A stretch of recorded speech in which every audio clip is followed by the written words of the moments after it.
জি, এই ক্ষেত্রে আপনি ইমাম সাহেবকে বোখারি দেওয়া এটা বড় বেয়াদবের কাজ করছেন। আপনি দাওয়াতের নামে বেয়াদবি করতেছেন।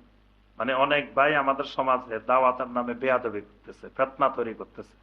সহি আকিদার নামে, সহি দাওয়াতের নামে সহি ফেতনা শুরু করছে। আপনি ইমাম সাহেব কোথায় আর আপনি কোথায়? ইমাম সাহেবের মধ্যে হয়তো দুই একটা বেদাত আছে, কিছু আছে, ঠিক আছে, কিন্তু ইমাম সাহেব এত বছর এলমি লেখাপড়া করছে, আপনি কয়দিন লেখাপড়া করছেন? অল্প কয়দিন আপনি সামান্য কিছু লেখাপড়া করতেছেন, বুঝতেছেন, আলহামদুলিল্লাহ, ভালো জিনিস। কিন্তু আপনি প্রথমেই যাই ইমাম সাহেবের সাথে টক্কর দেওয়া শুরু করছেন। আপনি দাওয়াত দিবেন আপনার লেভেলে, আপনি যে লেভেলের মানুষ ওই লেভেলে দাওয়াত দিবেন।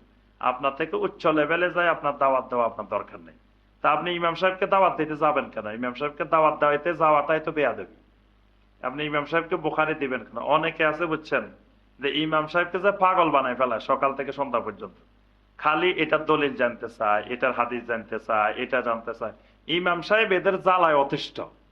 কারণ ইমাম সাহেবের উনি আছে সারাদিন ওনার ব্যস্ততায়, ওনারে মসজিদে বেতন দেন ৩,০০০ টাকা। ৩,০০০ টাকায় কি ওনার পরিবার চলে নাকি?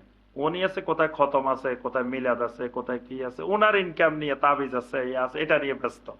আর আপনি সকাল বিকাল খালি উনারে যাই, এটার দলিল কি, এটার দলিল কি, ওই গাঢ় মাছে করার দলিল আছে কিনা, এটা উনার সাথে এইসবের সম্পর্ক আছে নাকি?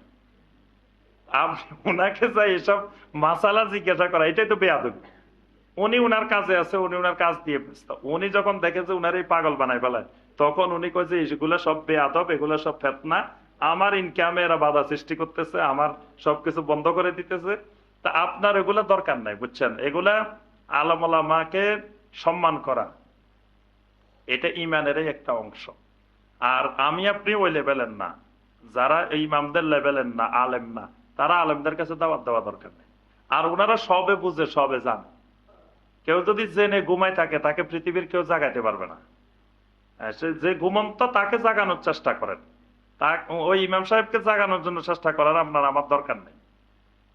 একজন ইমাম সাহেব ঢাকায় আমাদের পাশের এক মসজিদে ঘোষণা দিচ্ছেন, কেউ যদি বোখারি শরীফে আমিন জোরে বলার হাদিস আছে দেখাইতে পারে, আমি তাকে 1,00,000 টাকা দিব।